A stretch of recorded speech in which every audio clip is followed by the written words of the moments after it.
ketiga kita masih diberi kesempatan oleh Allah untuk bisa tetap beristiqomah beribadah dalam rangka pencarian ilmu di bulan suci Ramadan ini. Mudah-mudahan seperti harapan, secerca harapan yang kita inginkan untuk mendapatkan ilmunya Allah akan tertanam di batin sanubari kita, sehingga ilmu yang kita dapatkan nanti bisa bermanfaat dan bermanfaat pada kehidupan kita.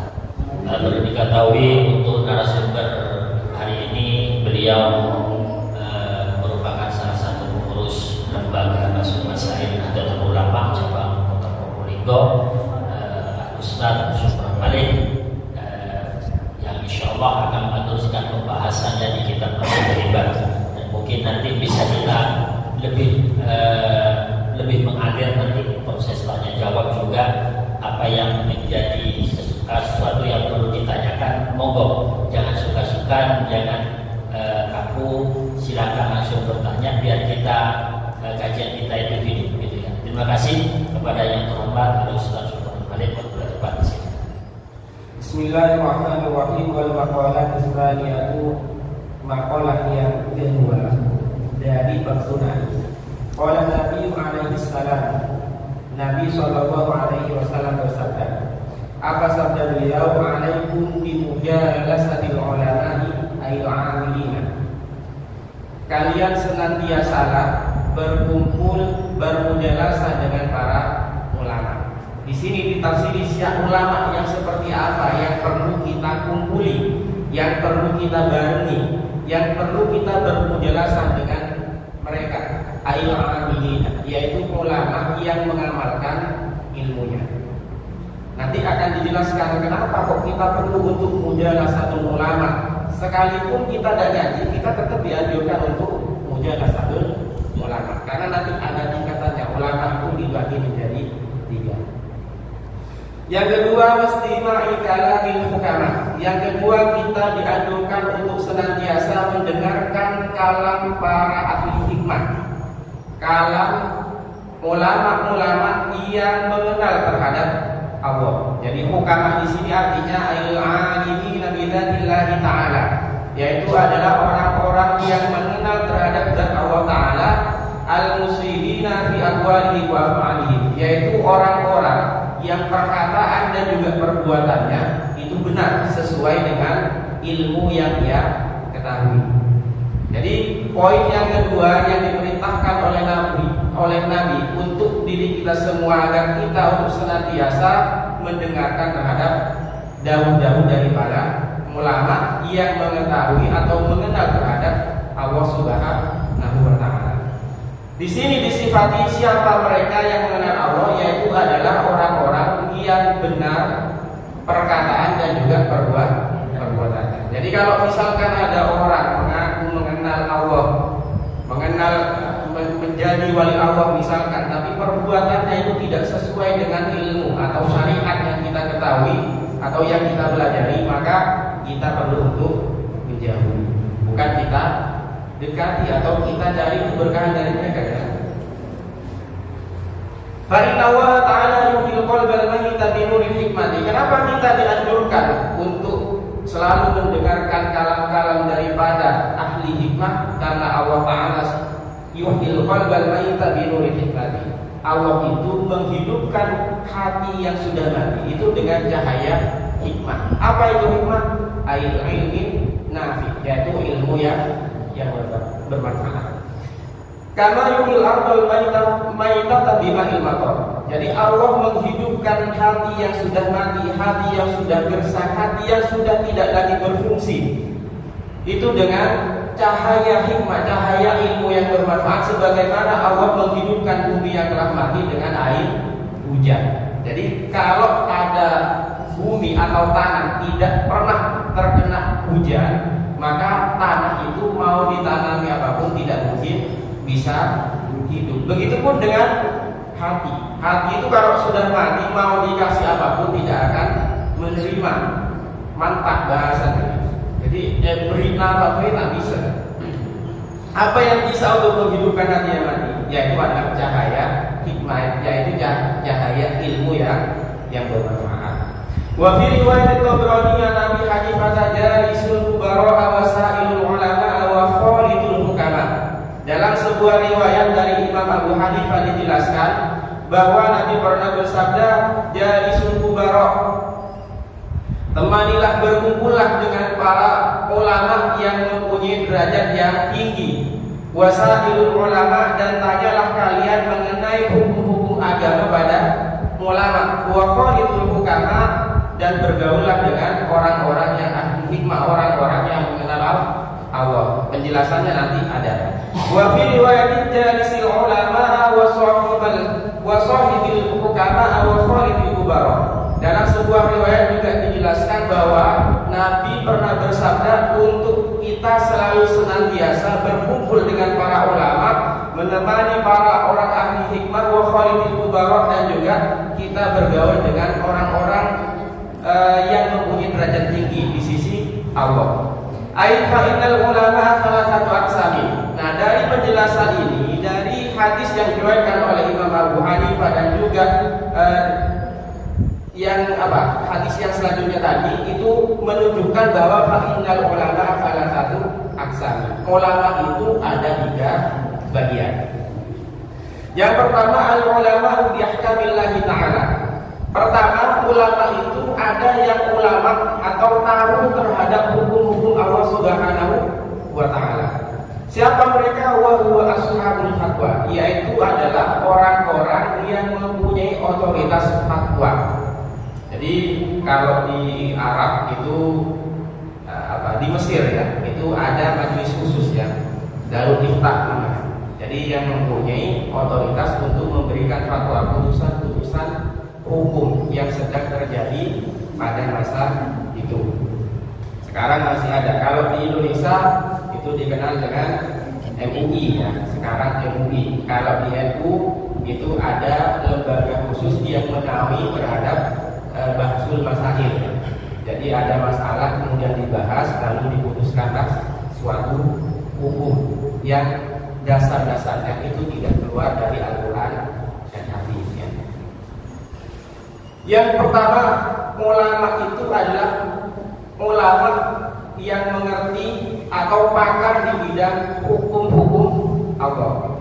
Yang kedua, wal ulama bidatillahi faqat. Yang kedua adalah ulama, orang-orang yang mengenal terhadap zat Allah saja. Jadi pembagian yang kedua ini adalah ulama yang sekilas itu nampaknya adalah orang yang hanya fokus untuk berhubungan baik dengan Allah saja, sekilas tidak menonjol keilmuannya. Wa hum al-hukama. Nah, ulama semacam ini namanya adalah hukama. Jadi ulama yang mengenal Allah, yang tidak menonjol di bidang keilmuannya, tidak menangani otoritas fatwa, masalah-masalah hukum, itu namanya hukama. Fa fi mudakhalatihim tahdhibun lil akhlaqi. Nah, untuk yang model kedua ini perlu kita untuk selalu bersama dengan mereka. Kenapa demikian? Karena membersamai mereka, menemani mereka itu menyebabkan kita mempunyai akhlak yang bersih. Li'annahum asyraqat qulubuhum bi ma'rifatillahi wa asyraqat asraruhum bi anwari jalanillah. Karena ulama model kedua ini yang dikatakan hukama ini adalah orang-orang yang hatinya bersih dengan cahaya kemakrifatan terhadap Allah Subhanahu wa ta'ala. Wa asyraqat asraruhum bi anwari jalanillah. Dan mereka mempunyai rahasia-rahasia yang disingkap oleh cahaya-cahaya keagungan Allah Subhanahu wa ta'ala. Sehingga kita kalau dekat-dekat dengan mereka, maka kita juga mendapatkan imbas dari kebaikan-kebaikan yang terpancar dari mereka. Yang ketiga, wal ulama bil isnaini. Yang ketiga adalah ulama yang memadukan 2 macam tadi. Siapa namanya? Kalau mempunyai ulama yang kamillah, kemudian ulama bizatillah, wahum al-kubara. Mereka lah yang dikatakan sebagai kubara, yaitu ulama yang mempunyai derajat tinggi. tinggi di sisi Allah. Fa inna mukhalaqata ahlillahi taksibu ahwalan saniyatan wa naf'u bil lafzi fa wa naf'i bil lafzi faman nafa'aka lahu nafa'aka lahu wa man la fala. Fa inna mukhalaqata ahlillahi taksibu ahwalan saniyatan, karena bergaul dengan ahlullah, keluarga Allah. Keluarga di sini maksudnya secara majas ya. Jangan seperti orang sebelahnya yang memaknai teks itu sesuai dengan arti lafaznya. Jadi ahlullah itu bukan yang dimaksudkan adalah bukan Allah punya keluarga, Allah beranak pinak, Allah mempunyai istri, Allah mempunyai saudara, tidak. Tapi yang dimaksudkan ahlullah adalah kalau di dalam kitab Fathul Qadir itu Imam Al-Munawi menjelaskan bahwa mereka adalah orang-orang yang hafal Quran kemudian diamalkan isinya. Itu adalah ahlullah. Nah, kita dianjurkan tadi untuk jalisul kubarok, untuk selalu senantiasa bersama dengan orang-orang yang memiliki derajat yang tinggi, yang besar di sisi Allah. Fa inna mukhalaqata ahlillahi taksibu ahwalan saniyatan. Karena kita kalau bergaul dengan ahlullah, orang-orang yang kriterianya seperti tadi, itu akan menyebabkan kita ini mempunyai akhlak yang luhur, budi pekerti yang luhur. Jadi kita membersami saja itu sudah dapat kebaikannya. Apalagi kita kalau mengikuti apa yang telah disampaikan oleh ulama-ulama semacam ini. Wa naf'u bil lafzi fa wa naf'u bil lafzi. Sedangkan manfaat dengan cara dipandang saja itu bisa melebihi manfaat dengan ucapannya. Jadi ada model-model ulama yang dikatakan semacam ini. Itu kalau kita pandang dan mereka pandang kita, maka kita akan mendapatkan kebaikan. Seperti contoh yang telah disampaikan oleh Habib Ali Al-Jufri ya. Itu Habib Ali Al-Jufri ini pernah bercerita bahwa suatu ketika Habib Umar turun dari bandara. Lalu di jarak yang jauh dari Habib Umar itu ada seorang muslim melihat pada Habib Umar. Lalu pada saat itu orang tersebut menyatakan, saya pengen dekat dengan orang itu, saya pengen menemuinya, kata orang tadi. Lalu datanglah orang tadi menemui Habib Umar, padahal dia tidak kenal dengan Habib Umar, sebelumnya tidak pernah melihat Habib Umar bin Hafid. Lalu ketika ia datang, maka kemudian langsung timbul rasa kegilaan dan tertarik untuk masuk agama Islam sampai segitunya. Makanya sangat penting bagi kita bukan hanya untuk mengikuti daun para ulama, tapi kita juga untuk dekat dengan para ulama. Ulama yang bagaimana? Tentunya ulama yang telah disebutkan tadi, yaitu al-amilina bi'ilmihim, yaitu orang-orang ulama-ulama yang mengamalkan terhadap ilmunya. Nah, karena nanti kalau kita mau membahas masalah waliullah ya, para wali Allah, itu ada yang memang diangkat wali oleh Allah dengan melalui proses. Itu kalau melalui proses ini namanya ada yang salih, ada yang murid. Artinya dia memang berusaha untuk sampai pada derajat kekasih Allah. Ada yang memang oleh Allah dikehendaki. Jadi dia tidak melakukan spiritual apapunnya. Kemudian oleh Allah dia dipilih untuk dijadikan sebagai kekasihnya. Makanya ini kemudian dikenal dengan sebagai wali majhulnya.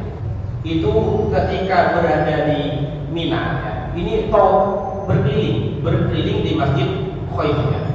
Dulu saya waktu ke Mina itu tidak turun ya. Di situ ada namanya Masjid Khaif ya, masjid bersejarah yang katanya dulu pernah dibuat sholat oleh 70 para nabi ya. Nah, Syekh Sahrawardi ini ketika berada di Mina ini mengelilingi Masjid Khaif. Tujuannya apa? Beliau mencari wajah seseorang yang ketika dilihat maka membuatkan hati kita bahagia. Ketika beliau mengelilingi Masjid Khaif, ditanya oleh seseorang, faqila lahu fihi faqala inna wa inna lillahi ibadan idza nadharu ila syakhsin aksaru sa'adatan. Lalu Syekh Sahrawardi menjawab bahwa Allah itu mempunyai seorang hamba yang ketika mereka melihat pada seseorang, maka orang-orang tadi hamba menyebabkan keberuntungan terhadap orang yang dilihat. Mereka pun taruh pandang dan mereka pun bisa mempercepat orang, bisa mengantarkan seseorang menuju kebahagiaan, menuju keberuntungan, menuju keselamatan. Sama seperti kasus yang terjadi tadi antara Said Umar bin Hafid dengan salah seorang non-muslim. Fa'ala atubudanika, kata Syekh As-Sahrawati, kemudian melanjutkan, saya mencari orang itu. Qala Nabi sallallahu alaihi wasallam, Nabi sallallahu alaihi wasallam bersabda, saya di zaman ala ummati yafiruna minal ulama wal fuqaha ayabataliyahum bi thalathi badiyati. Nah, ini intinya ya, kesimpulan daripada penjelasan tadi, bahwa kita diberikan pemaparan mengenai klasifikasi dari berbagai macam ulama yang perlu kita ikuti, yang perlu kita selalu temani, selalu kita berinteraksi dengan mereka, karena sabda Nabi Shallallahu Alaihi Wasallam, akan datang suatu masa pada umatku di mana mereka itu lari dari para ulama dan juga fuqaha. Karena kata Nabi, suatu saat nanti akan datang suatu masa pada umatku di mana umatku itu akan banyak menjauhi para ulama dan juga para fuqaha. Fuqaha itu ahli fikih. Maka apa yang menimpa mereka? Fayabataliyahumullahu bi thalathi baliyatin. Lalu Allah memberi cobaan pada mereka dengan 3 cobaan. Ulaha yarfa'ullahul barakata min kasbihim. Yang pertama, kata Nabi, yang akan menimpa terhadap umatku ketika mereka menjauhi ulama dan juga fuqaha, Allah akan mengangkat keberkahan daripada pekerjaan mereka. Sekarang dengan dulu bisa kita rasakan perbedaan. Ketika uang 100.000 sudah berkurang 1.000 saja, itu bisa tidak terasa habis tanpa kita sadari. Artinya keberkahan yang ada dari jerih payah yang kita usahakan itu sudah terasa dikurangi oleh Allah, diangkat oleh Allah. Ini tidak begitu berbahaya bagi kita. Kalau yang dicabut keberkahannya hanya dalam masyarakat kasab. Wasaniyatu yusallitu ta'ala alaihim sultanan waliman. Yang kedua yang akan ditimpakan oleh Allah pada umat Nabi Muhammad ketika mereka menjauhi para ulama dan juga fuqaha, Allah akan mengangkat bagi mereka seorang pemimpin yang zalim. Jadi kalau umat Nabi sudah tidak mau pada para ulama, tidak mau pada para fuqaha, justru menjauhi mereka, maka Allah akan memberikan pemimpin yang zalim di tengah-tengah mereka untuk menguasai, untuk mengatur urusan mereka. Ya, kita tinggal kita rasakan sendiri. Kalau sudah model pemilunya seperti sekarang, ya, sulit rasanya untuk menerima atau memiliki pemimpin yang tidak zalim. Ya. Kalau untuk mendapatkan kekuasaan itu dengan cara yang tidak baik. Wasalisatu yakhrujuna minad dunya bighairi iman. Ini yang paling ditakutkan oleh para ulama. Yang ketiga adalah umatku, kata Nabi, akan diberi cobaan keluar dari dunia, meninggal dunia dengan tanpa membawa naudzubillah. Mudah-mudahan kita oleh Allah diberikan rasa cinta terhadap guru-guru kita, kiai-kiai kita, para ulama kita dan juga para fuqaha, dan anak-anak cucu kita juga diberikan hal yang serupa dengan kebaikan yang telah diberikan pada kita. Walau bisawab, barangkali itu saja yang perlu kami bacakan. Saran berikutnya saya mohon maaf. Barangkali kalau masih ada waktu untuk sesi tanya jawab, kami persilahkan. Ada beberapa poin-poin yang telah diinformasikan kepada Ustadz bagaimana cara kita untuk lebih dekat kepada ulama, yaitu saya lebih tertarik kepada ulama yang hanya khusus tipe yang kedua itu tadi ya. Ulama bid'ah Mirzatilah ya.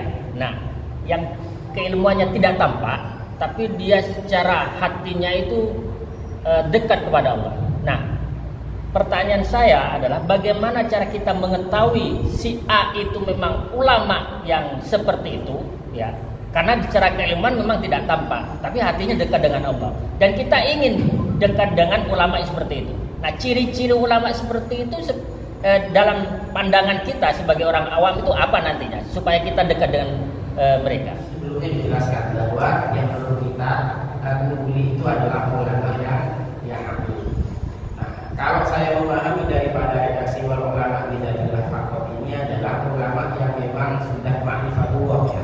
Tapi dalam segi keilmuan ini tidak menonjol. Maksudnya tidak menonjol itu tidak seperti ashabul fatwa, ya, yang sudah mempunyai derajat pemegang otoritas untuk memberikan sebuah fatwa. Nah, kita banyak tahu ya seperti Kiai Hamid, ya, kalau dulu Kiai Hamid itu kan tidak begitu dikenal masalah keilmuannya, justru kawanannya yang apa. Nah, kalau sekarang ini bagaimana untuk mengetahui ciri-ciri daripada ulama bidadillah fatwa? Nah, ini saya sendiri masih mencari, ya. Sampai sekarang saya juga mencari. Ketika saya mendapatkan, karena kalau dalam bab